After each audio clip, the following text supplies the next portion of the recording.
वर्तमान सत्र समाप्ति पर है।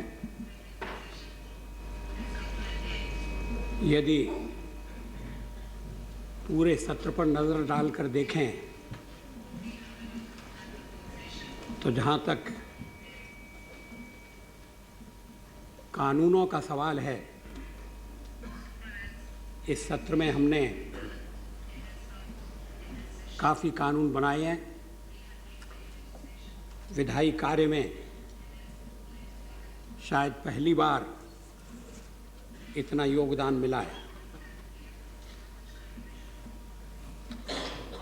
ये सबके सहयोग से संभव हुआ है, विशेषकर प्रतिपक्ष के सहयोग से। दूसरे सदन में हमारा बहुमत नहीं है।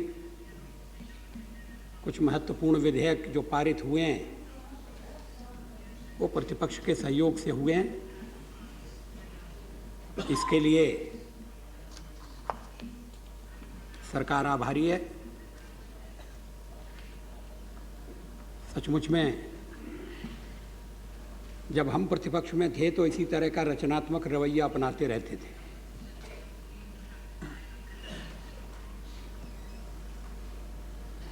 दो दिन जो कुछ हुआ,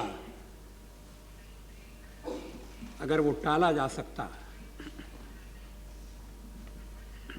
या और अच्छे ढंग से बात कहने का तरीका निकाला जा सकता तो मैं समझता हूं सदन की गरिमा बढ़ती, भारतीय लोकतंत्र अधिक बलशाली होकर निकलता। जब सत्र आरंभ हुआ था तो मैंने आश्वासन दिया था कि इस सत्र में हम महिला आरक्षण विधेयक लाएंगे, उसे इंट्रोड्यूस करेंगे और फिर विचार के लिए वो विधेयक प्रसारित होगा। विधेयक का शब्द अंतिम शब्द नहीं है, लेकिन लोगों के साथ किए गए आश्वासन को पूरा करने की भी एक जिम्मेदारी थी। विधेयक पेश हो गया। इसके साथ प्लीज अच्छा होता अगर और अच्छे वातावरण में विधेयक पेश होता। बड़ा वातावरण ठीक करिए, अब ऐसा सवाल मत उठाइए। बिल पेश नहीं हुआ है, नहीं हुआ है। अब आप जो कर रहे वातावरण बनाइए, अब इस तहत में मत आइए। अब आप भी ऐसा तरफ से अफवाह अच्छी नहीं, प्लीज किया जा रहा है। रघुवंश जी प्लीज आप बैठ। अध्यक्ष महोदय, नो प्लीज आप बैठ। लोग ऐसा कर, ये बीच में टोका टाकी न तो ये चौड़े दिल और न चौड़ी छाती का परिचायक है। टिप्पणी करने लगे, हम समझते थे वातावरण ठीक करेंगे सदन का। अध्यक्ष महोदय, विधेयकों पर विवाद होते हैं और उन विवादों में से रास्ता निकाला जाता है। मैंने सर्वानुमति की बात कही थी, कॉन्सेंसस की, और कॉन्सेंसस स्थापित करने का प्रयास हुआ। अभी मुझ पर जिद्दी होने का आरोप लगाया जा रहा था। ये 2 दिन में पता लग गया कौन जिद्दी है, कौन सबके साथ चलने को तैयार नहीं है। अध्यक्ष महोदय,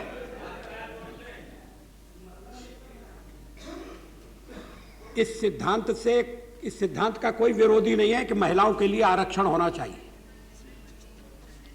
मतभेद इस बात पर है कि 33% हो या 15% हो, 20% हो। मतभेद इस बात पर है कि चुनाव की प्रक्रिया क्या हो, क्या सीटों की अदला बदली हो या रोटेशन हो। हमारे पुरुष सदस्यों को ये चिंता है कि जिन सीटों पर वो जीत कर आए हैं वो कहीं उनके लड़ने लायक भी न रहें, जहाँ से वो खड़े न हो सकें, ऐसी कई परिस्थिति पैदा न हो जाए। इसका हल निकाला जा सकता है और अभी चुनाव कमीशन एक और हल लेकर आया है। स्वयं मुलायम सिंह जी अच्छे सुझाव देते रहे हैं और वो अगर कोशिश करेंगे तो उनके अच्छे सुझाव अभी थोड़े लोग मानते हैं, ज्यादा लोग मानने लगेंगे। और अगर नहीं मानेंगे तो जो औरों के जो सुझाव होंगे वो मुलायम सिंह जी मानने लगेंगे।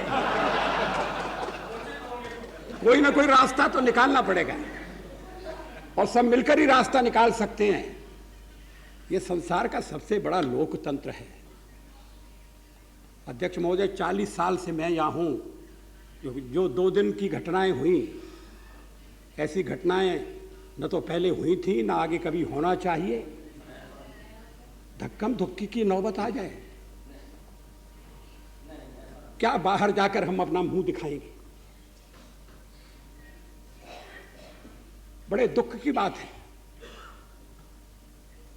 लेकिन अब जो समाप्ति हो रही है, जो अंत भला सो इतनी हठधर्मिता की पहले हम बात नहीं करेंगे। हम अपनी जिम्मेदारी बिल तैयार है वही इंट्रोड्यूस करेंगे। No, no. पंचायती मानेंगे लेकिन खूंटा रघुवंश नहीं जी डालेंगे। प्लीज आप बैठिए, आप बैठिए। इतना जोर से बोलते हैं आप। खाली सरकार नहीं है, सरकार के साथ पूरा प्रतिपक्ष भी शामिल है आपको छोड़ के। अध्यक्ष महोदय, आपको हम सचमुच में धन्यवाद देना चाहते हैं। बाल योगी के रूप में आपने जिस गंभीरता का प्रदर्शन किया है, हमें तो ये सोचते हुए चिंता होती है कि अगर बाल योगी की जगह आप पूर्ण योगी हो गए तब फिर साधारण जनों का क्या बनेगा। आपने बड़ी कुशलता से संचालन किया, सदन अच्छे वातावरण में समाप्त हो रहा है। मैं प्रतिपक्ष को धन्यवाद दे चुका हूं। प्रतिपक्ष की नेत्री को भी, श्रीमती सोनिया गांधी को भी, अन्य राजनीतिक दलों के नेताओं का भी मैं आभारी हूं। सचिवालय को भी अतिरिक्त काम करना पड़ा है, कठिन स्थिति का सामना करना पड़ा है, उसके सदस्यों को भी मैं धन्यवाद देता हूं। अध्यक्ष महोदय, आप तो हम सबके धन्यवाद के आभारी हैं ही। मैं आपको और पूरे सदन को अपनी ओर से नए वर्ष की शुभकामनाएं देता हूं और नई मिलेनियम की शुभकामनाएं देता हूं। हम जब फिर मिलेंगे तो अच्छे वातावरण में मिलेंगे और 2 दिन जो कुछ हुआ उसकी याद भुलाकर मिलेंगे। धन्यवाद।